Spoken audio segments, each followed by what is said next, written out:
प्रिय विद्यार्थी नमस्कार। आज हम बात करने वाले हैं राजस्थान की अब तक की सबसे बड़ी भर्ती चतुर्थ श्रेणी कर्मचारी भर्ती की। राजस्थान के अंदर अब तक की सबसे बड़ी भर्ती है चतुर्थ श्रेणी कर्मचारी की भर्ती।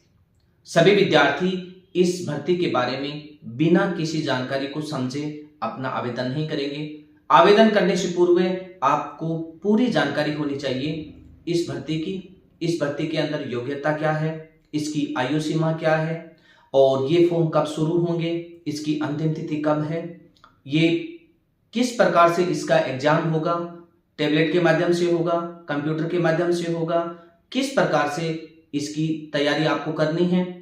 तमाम राजस्थान के जो विद्यार्थी हैं इस वीडियो को कंप्लीट फॉलो करना, ताकि आपको मैं इस भर्ती के बारे में जो भी जानकारी दूं, ये जानकारी आपको पूरी समझने के बाद अगर आप अपना फॉर्म भरते हैं तो आपको किसी भी प्रकार की कोई भी समस्या बिल्कुल भी नहीं होगी। इसमें काफी जो समस्याएं होती हैं फॉर्म भरने से पहले, बहुत सी मुख्य जानकारी आप लोगों को होनी चाहिए। वो जानकारी अगर आप पहले से ही समझ लेते हैं तो आपको फॉर्म भरते समय मेरा दावा है कि आप किसी भी प्रकार की कोई भी गलती नहीं करेंगे। सबसे पहले मैं आपको बताऊं कि राजस्थान के अंदर 52,453 पदों पर ये चतुर्थ श्रेणी कर्मचारी की भर्ती अब तक की सबसे बड़ी भर्ती है। राजस्थान का कोई भी विद्यार्थी इस भर्ती के आवेदन को अप्लाई करने में किसी भी प्रकार की कोई भी लापरवाही बिल्कुल भी नहीं करेगा, क्योंकि एक बार अगर आप गलती करके गुजर गए तो इसका खामियाजा आपको बहुत बड़ा भुगतना पड़ेगा। आप इस भर्ती से सिलेक्शन होने के बाद भी बाहर हो सकते हैं। इसलिए इस वीडियो को आप इतना सीरियसली लेकर अच्छे से समझें और इसकी पूरी जानकारी को अच्छे से समझें, ताकि आपको किसी भी प्रकार की कोई भी प्रॉब्लम ना हो। मेरा वीडियो लंबा चलेगा लेकिन आप लोगों के लिए इतना अच्छा होगा कि आप कहीं भी गलती नहीं करेंगे। सबसे पहले मैं आपको बता दूं कि ये भर्ती जो है ये 52,453 पदों पर होगी। इसकी आयु सीमा जो है ये 18 वर्ष से लेकर 40 वर्ष तक की होगी। आयु में जो छूट दी गई है ये कैटेगरी के अनुसार जब नया नोटिफिकेशन आएगा उसमें दी जाएगी। कौन विद्यार्थी 40 वर्ष से ऊपर की उम्र का है, जिसमें आपकी कोई भी एडिशनल कैटेगरी है, उस कैटेगरी के माध्यम से अगर आपको रिबेट या कोई छूट मिलेगी तो इसमें आपको नया नोटिफिकेशन जब आएगा तभी मिल पाएगी। 18 वर्ष वाले जो विद्यार्थी हैं ये विशेष करके ध्यान रखेंगे, जिस विद्यार्थी की 1/1/2026 तक 18 वर्ष की उम्र कंप्लीट होती है, ऐसे विद्यार्थी इसके लिए अपना आवेदन कर सकते हैं। क्योंकि कई बार क्या होता है कि विद्यार्थी को कैलकुलेशन करना समझ में नहीं आता है। इस बात को वो नहीं समझ पाता है कि मुझे कितनी तारीख से लेके कितने तारीख के बीच में मैं अपनी उम्र का कैलकुलेशन करूंगा तो मैं इस भर्ती के लिए एलिजिबल हूं। तो मैं तमाम राजस्थान के जितने भी विद्यार्थी हैं जिनकी उम्र 18 वर्ष से कम है, वो विद्यार्थी 1/1/2026 से अपनी डेट ऑफ बर्थ को माइनस कर लें। अगर आपकी वहां पे उम्र 18 वर्ष कंप्लीट होती है तो आप इसके लिए अपना आवेदन जो है वो कर सकते हैं। इसके लिए योग्यता जो है वो 10वीं पास है। 10वीं पास वाले जितने भी विद्यार्थी हैं वो सभी विद्यार्थी इसके लिए अपना फॉर्म भर सकते हैं। इसकी जो स्टार्टिंग डेट है ये है 21 मार्च 2025। 21 मार्च 2025 से ये फॉर्म शुरू होंगे।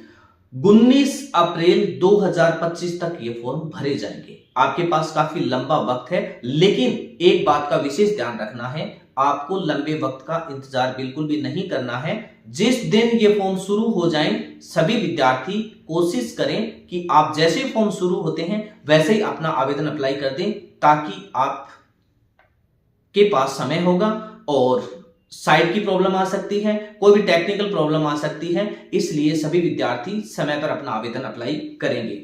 इसकी फीस का जो स्ट्रक्चर है वो ये है कि सामान्य कैटेगरी और ओबीसी क्रिमिनल श्रेणी के जो विद्यार्थी हैं उनके लिए जो फीस है ये 600 रुपए रखी गई है। OBC non criminal, SC ST और विकलांग कैटेगरी के जो विद्यार्थी हैं उनके लिए फीस 400 रुपए रखी गई है। परीक्षा की जो कराने की प्रक्रिया है ये अलग अलग तरीकों में बताया गया है, लेकिन अभी कोई नोटिफिकेशन आया नहीं है। जैसे नोटिफिकेशन आएगा तो उसी नोटिफिकेशन से हमें पता चलेगा कि परीक्षा किस आधार पर होगी। परीक्षा लिखित में करवाई जाएगी या फिर परीक्षा आपकी जो है ये टैबलेट के माध्यम से करवाई जाएगी, या आपकी परीक्षा जो है वो कंप्यूटर के माध्यम से करवाई जाएगी, या ओएमआर शीट पर आपकी परीक्षा होगी, ये अभी विभाग की तरफ से क्लियर नहीं हुआ है। जैसे ही नया नोटिफिकेशन आएगा उसमें बिल्कुल क्लियर होगा कि ये परीक्षा किस माध्यम से करवाई जाएगी। लेकिन मैं तमाम राजस्थान के जो विद्यार्थी हैं उनको बता देता हूं कि आपको हर तरीके से तैयार रहना है, हर तरीके से परीक्षा देने की तैयारी में आपको प्रैक्टिस कर लेनी है। अगर कंप्यूटर के माध्यम से पेपर होता है तो भी आपको तैयार रहना है, कंप्यूटर पे प्रैक्टिस कर लेनी है। अगर आपका लिखित में होता है तो लिखित में आप नॉर्मली पेपर देते हैं, आपको कोई प्रॉब्लम नहीं आएगी। अगर आपको ओएमआर शीट पे पेपर करवाया जाता है तो आप पहले से अपनी ओएमआर शीट कोई भी शॉप से, किताबों की दुकान से ओएमआर शीट खरीद लीजिए, उस पर अपनी प्रैक्टिस कर सकते हैं। या टैबलेट के माध्यम से अगर आपका एग्जाम होगा तो आप अपने मोबाइल पर भी प्रैक्टिस कर सकते हैं। तो आपको हर एंगल से तैयार रहना है। आपकी परीक्षा कैसे भी करवाई जा सकती है, लेकिन आप बिल्कुल तैयार रहेंगे, क्योंकि यह बहुत बड़ा अवसर और बहुत बड़ा मौका है जो आपको बार बार नहीं मिलेगा। ये बहुत बड़ी भर्ती है, सभी विद्यार्थियों को बिल्कुल परफेक्ट, एकदम एक्यूरेट तैयार आपको रहना है। फोरम में करेक्शन की जो तारीख है, ये तारीख अंतिम तिथि से लेकर 7 दिन तक, अंतिम तिथि 19 अप्रैल 2025 है। इसके 7 दिन तक अगर आपके फॉर्म में किसी भी प्रकार की कोई गलती होती है, कोई त्रुटि होती है, तो उसकी सुधार के लिए आप 7 दिन के अंदर अंदर इसका सुधार करवा सकते हैं, जिसके लिए एडिशनल फीस आपको पे करनी पड़ेगी 300 रुपए। 300 रुपए करेक्शन फीस है। लेकिन मैं यहां पर भी विद्यार्थियों को एक जानकारी आपको बता दूं कि जब भी आप करेक्शन का बिल्कुल मौका ही ना लें, जब भी आप आवेदन अप्लाई करते हैं उस समय अच्छे से अपने फॉर्म को कंप्लीट जांच लें, चेक कर लें। अपना नाम, पिताजी का नाम, date of birth, gender, category, otherwise कोई भी जानकारी है, उस जानकारी को आप अच्छे से समझ लें और पढ़ लें, ताकि आपको गलती का शिकार बिल्कुल भी ना होना पड़े। मैं तमाम राजस्थान के विद्यार्थियों को इसके साथ एक बहुत बड़ी जानकारी साथ में दे रहा हूं एसएसओ आईडी को लेकर। एसएसओ आईडी को लेकर मैं जानकारी इसलिए दे रहा हूं क्योंकि ये फॉर्म हो सकता है एसएसओ आईडी के माध्यम से भरवाए जाएंगे, और एसएसओ आईडी के माध्यम से जब ये फॉर्म भरवाए जाएंगे तो उसके लिए आपको कई प्रक्रियाओं से गुजरना होगा। जैसे सबसे पहले एसएसओ आईडी को बनाना। तो एसएसओ आईडी बनाते समय विद्यार्थी विशेष करके ध्यान रखेंगे कि आपको एक से अधिक एसएसओ आईडी नहीं बनानी है। आपको आधार, जैसे ही आप एसएसओ आईडी बनाते हैं, एसएसओ आईडी के अंदर अपना mobile number, email ID, Jan Aadhaar card को उसको लिंक कर दें साथ में, ताकि आपकी एसएसओ आईडी लॉस होने का खतरा बिल्कुल भी नहीं रहेगा। आप किसी भी माध्यम से उसको फॉरगेट कर सकते हैं। नंबर 2, जब आप एसएसओ आईडी को क्रिएट कर लेते हैं तो एसएसओ आईडी को क्रिएट करने के बाद उसके अंदर एक ओटीआर करना होता है, one time registration. One time registration में आपको 4 चीजों का महत्वपूर्ण ध्यान रखना है। नंबर 1, स्वयं का नाम 10वीं की मार्कशीट में बिल्कुल मिलता जुलता होना चाहिए। नंबर 2, आपके पिताजी का नाम आपकी 10th की मार्कशीट के बेस पे जैसा है वैसा ही होना चाहिए। नंबर 3, आपकी डेट ऑफ बर्थ 10वीं की मार्कशीट के अंदर बिल्कुल मिलान होना चाहिए उसका। और आपका जेंडर मेल और फीमेल विशेष करके ध्यान रखेंगे, क्योंकि इन चीजों को ओटीआर के अंदर एक बार दर्ज कर देंगे तो उसके बाद आपका संशोधन जो है वो संभव नहीं है। 100% आपका फॉर्म गलत ही होगा। इसलिए विद्यार्थी ओटीआर करते समय इन चीजों का विशेष करके ध्यान रखेंगे।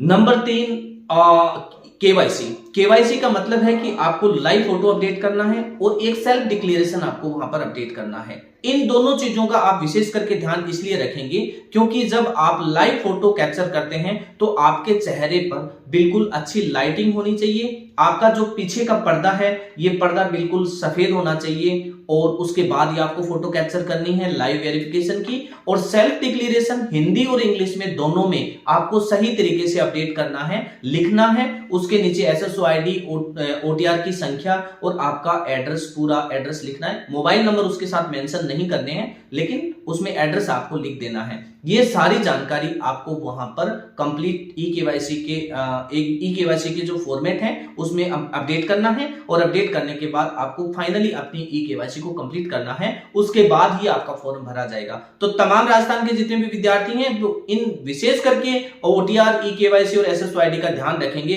ताकि आप किसी भी गलती का शिकार ना बने।